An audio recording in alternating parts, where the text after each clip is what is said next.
Hello friends, it's me, and today we're checking out ways to survive the smile curse together.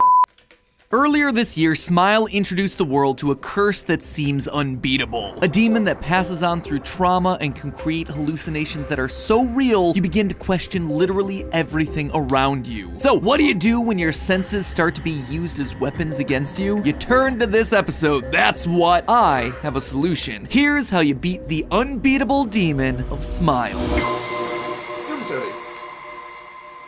Hello Internet, welcome to Film Theory. Hello Internet, welcome to Film Theory. Hi.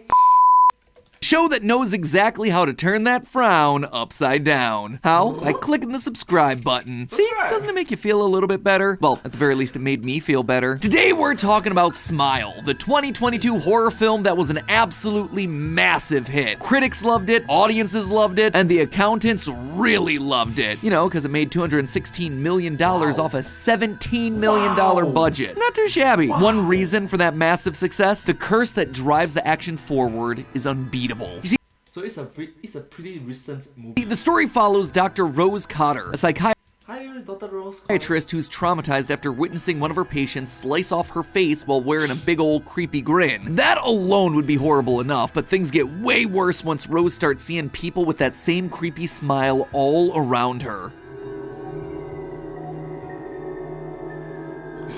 Eventually, she realized that she's been cursed by this evil entity that isn't really given a name in the movie. It's not even clear what this thing's supposed to be. Ghost, monster, demon. It's unclear, so I'm just gonna keep it as like curse/demon for now. Regardless, the curse starts giving Rose vivid and terrifying hallucinations, which causes her to push away from all her loved ones. Eventually, she learns that the curse is passing along through trauma, and that the only way to get rid of it is to pass it along by causing someone else trauma. Otherwise, you're just stuck waiting for it to eventually claim your life. A ticking clock that the movie tells us maxes out at around 4 days. None of them survived longer than a week. Some of them didn't even make it past 4 days. It's a terrifying premise that makes for a fantastic film, but y'all know me at this point, loyal theorists. I'm not just gonna sit back and let the jump scares wash over me as I munch my popcorn and drink out of my gallon-sized jug of Diet Coke. Well, I was in That's a lot of Diet Coke. the theater, my theorist cogs started to turn, wondering what Rose or anyone infected with this thing could do to beat it. Surely there's gotta be a strategy here that we can work out to either break the Smile Demon's curse or just play into its rules in a way that makes everyone happy in the end. So I don't know, or maybe just live with I it. looked online to see if anyone had one, and no, actually, not really. No one came up with anything. Or, let me correct myself, no one came up with anything that kept us alive and also didn't kill a bunch of other people. So it's like a peaceful, pacifist outcome. So today I wanted to see if we could possibly beat this unbeatable challenge. Is it possible to create a strategy that'll put a smile on everyone's face, and not in the creepy cursed way? Strap in, friends, we're about to find out. Let's start with the most suggested method and the one that we actually see Rose try in the movie: complete isolation. You can't pass on the demon through trauma if there's no one to pass it on to, right? Well, all of us stay at home noticed during COVID-19, so the pandemic. Right? Well, it might work in theory. In horror movie theory. Come on, don't tell me that's your fourth theory channel. Way too many syllables. But in practice, no, not so much. Isolating yourself completely is something that's way easier said than done. In the movie, we watch as Rose tries to isolate herself in her mother's abandoned house. I don't think you should be alone right now. I need to be alone. I need to be alone. Well, there she confronts the childhood trauma that's haunted her throughout her entire life. She processes it, and she basically defeats the demon. Isolation for the win, am I right? Wrong. What at first seemed like a victory for Rose was actually just an incredibly elaborate hallucination. Rose never beat the Smile Demon. In fact, she lured the demon's next victim to this isolated area and then passed it along to him. But okay, what if Rose were stronger, or she was able to see through the hallucinations? Could it have worked in that case? Well, no again. Assuming you're not a billionaire, you're gonna need to go to work to pay for stuff. And while you could work from home, you gotta have something to eat, which means getting everything delivered to your door, Having nutritious, you need to eat 3 meals per day minimum, right? aka delivery people. On average. Or it means going to the grocery store, aka being surrounded by some of the most aggressive people on the planet. Okay, so I suppose you could do it if you were able to avoid the hallucinations and you worked from home and had everything delivered by a remote drone, but even then, even if those huge conditions were all in place, there's still a massive problem with this solution. This plan has to be permanent. There would be no breaks to your isolation. Every day for the rest of your life would be spent alone, without anyone or anything to talk to other than the demon tormenting you. And even without the supernatural element here, social isolation to this degree would be really bad for your brain. It's like permanent mental damage. Studies have shown that socially isolated people are more likely to suffer cognitive decline, memory loss, dementia, impaired concentration, depression, anxiety. All in all, the isolation strategy requires an insane number of difficult qualifiers to work perfectly, and would still ultimately lead you to a hard life full of mental anguish forever alone. In the end, I wouldn't necessarily classify that as beating the smile curse, so... Like, Matt makes a very good point. These are serious mental issues. Let's keep looking, shall we? One other solution I saw proposed by the channel Wolfman's Got Nards, incredible channel name by the way, was based on the idea of controlling who you pass your trauma onto. Remember, there's more than one way to pass on the smile demon to the next victim. If you brutally kill someone in front of another person, the trauma of seeing that passes the curse onto the witness. This is what the character Robert Talley did in the movie to escape the smile demon himself. A man there escaped that chain by killing his neighbor and passing it to his neighbor's wife. Your patient is going to die unless she kills someone. That's the only way you can get rid of it. And it worked. The demon passed on and never came back. There's just one teeny tiny itsy bitsy problem with that. Yeah, he's imprisoned. Not the best deal. Robert Talley is now in prison. Also, he killed someone. That's not a great look, but you know, for now we're just gonna focus on the prison part. What the Wolfman's Nard suggested was exploiting this loophole in a systematic way, taking you, your curse, and two of your closest, most expendable friends to a remote location. Step 1, brutally off the first of your two travel mates. That should pass the curse on to your second friend who's probably like, whoa, this was not the desert party that I was expecting. Which leads us to step number 2, bump that one off as well. So you just GG 2 individuals. Curse dies with him, and so does the only witness to your crime. I gotta say, not only does the Wolfman have nards, he's also got himself a pretty solid solution here. Assuming you're thorough in cleaning up and leaving no trace of your crime, you should be in the clear, and the demon is defeated once and for all. You survived, you don't have to live a life in isolation, and you're not in prison. Technically, you've completed the assignment. There's just, you know, 2 little problems there. The dead bodies that you left in your wake. Sure, you found a solution, but was it the best solution? It's kind of like beating a video game without getting all the achievements. Is there a true ending here? Is there a way to do a pacifist run, survive, stay out of prison, and kill 0 people? We got. See, Matt is trying out the peaceful, pacifist way. Survive, stay out of prison, kill 0 people. At least try, right? It's kind of hard. Okay, so what else do we know about this curse? Well, the smile demon doesn't seem to be able to manifest itself in any physical way. Anytime we see it manipulate something in the real world, it's quickly revealed to be a hallucination happening inside the mind of the current victim. For example, here, while taking the form of Rose's sister Holly, it knocks on the car window, but it isn't actually there. Or here, when it makes Rose believe that she's gotten a call from her home security company, but the phone disappears from her hand when a real call comes through. At first, the solution here seems like it should be to set up totems, kind of like in Inception, things that can help you realize what is and isn't real. In that movie, the main character used a spinning top to determine if he was in a dream or not, so I really like the different movie references. Interesting. could we potentially set up something like this to help with Rose? Well, no, probably not. Like I just said, we see that the smile demon's able to completely hijack someone's senses to create incredibly realistic fantasies. It's even able to completely change Rose's perception of the gift that she's preparing for her nephew. Though she thinks she's wrapping up a toy train, it's actually a dead cat. If the smile demon's able to make her think her bloody and furry cat is a toy train, I kinda doubt that there would be any way to find an item, sound, or visual cue that would ground Rose back to reality. Rose's senses are always gonna betray her. The Oh gosh, that is quite messed up if you think about it. It's like, yeah, a nice toy. It's a dead animal. Not good.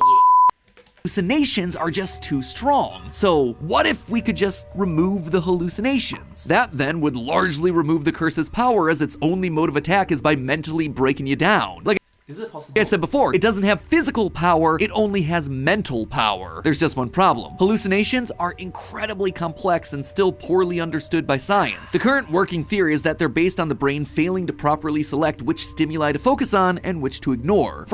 A lot of room for improvement. For instance, an auditory hallucination, which are the most common types, they might be caused by the brain doing a bit of self-talk, but then accidentally thinking that those words were said aloud. And what makes hallucinations especially tricky is that they're spread out across the brain. Because they're actively tricking your senses, they activate all over the brain depending on what type of hallucination you're talking about. Auditory hallucinations are associated with activation of the middle and superior temporal cortex, areas involved in processing speech. Somatic hallucinations, basically phantom sensations inside your body, those are associated with the parts of the brain that are usually processing the sense of touch. So really, to fight the curse's hold over your brain, you're gonna have to fight on the battleground of your brain, and you're gonna be fighting multiple fronts all at the same time. Making things even more complicated are the You never want to fight a war with multiple different fronts. You just don't.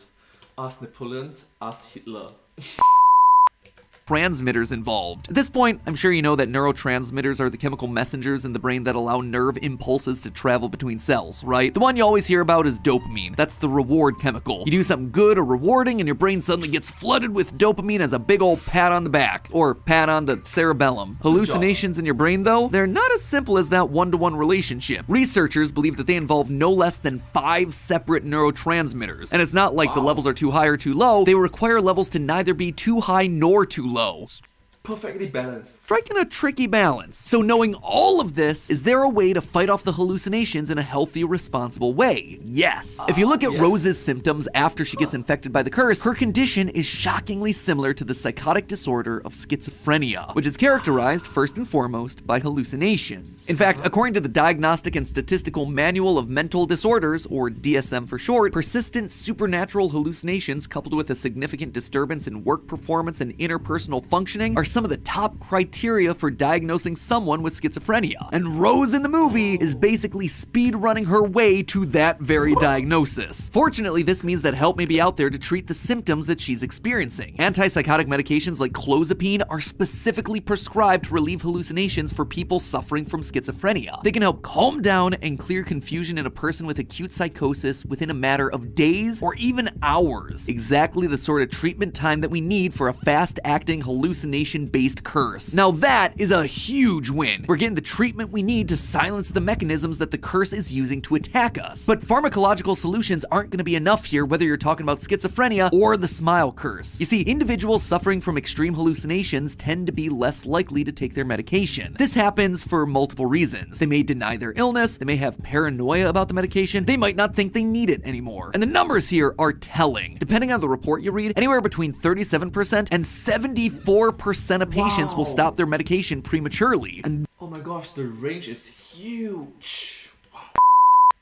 that is going to greatly increase the risk of relapse. So to avoid the risk, Rose would also need to be receiving some form of psychotherapy. The incidence of schizophrenia relapse among patients receiving therapy compared to those without is roughly 18% versus 60%. That is a massive difference. Now, to be fair, this isn't a full-out solution. The demon won't be destroyed in her brain or anything. It'll just be silenced. It won't have a means of attacking anymore. It's a thing that'll need to be maintained, lived with, rather than defeated, which honestly is pretty darn fitting for the movie. Sure, on paper, Smile's about a demonic curse that passes from person to person, fine. But what it's really about is mental health and cycles of trauma. I mean, the literal premise is putting on a fake smile, when just under the surface, you're in mental anguish. Doesn't get much more clear-cut than that. All of the other solutions that I talked about today, isolating yourself, trying to hurt others, they're all unhealthy ways of dealing with mental illness. But asking for help, taking medication, learning to live with mental illness and trauma, they're the obvious answers that so many people sadly avoid because of how much stigma comes attached to mental health issues.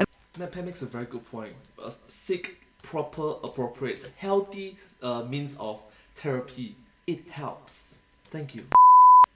While Smile ends on a negative note, these real-world situations don't have to. Rose refused to acknowledge what was happening to her until it was much too late. And when she did turn to others to help, no one around her believed her. Let that be the lesson today. Be open and willing to listen with an open mind when someone cries out for help. Be concerning, caring, be understanding towards other people. See see things from their point of view, stand in their shoes. And don't always trust the smile on the outside. We can be seriously hurting inside. By helping each other, then and only then can we truly defeat the demon. But hey, that's just a theory. A film theory. And cut. And hey, speaking of beating horror movies, if you want the definitive way to defeat Michael Myers from the Halloween franchise once and for all, that video is available on the left. Or if you'd prefer, learn how to defeat the nightmare demon Freddy Krueger via the video on the right. And if you like these sorts of episodes, make sure you click subscribe, because we pop into them every once in a while, and they're some of my faves. See you all next week. Subscribe. Thank you so much. Wow, there's a lot of horror movies, man. MadPat, what is wrong with you? I'm sorry. Anyways, thank you so much for watching this video. I hope you find this video quite interesting to watch. Subscribe. But hey, that's just a theory. A film theory. And cut. And I hope to see you in my next video. Thank you so much. Subscribe. Thank you.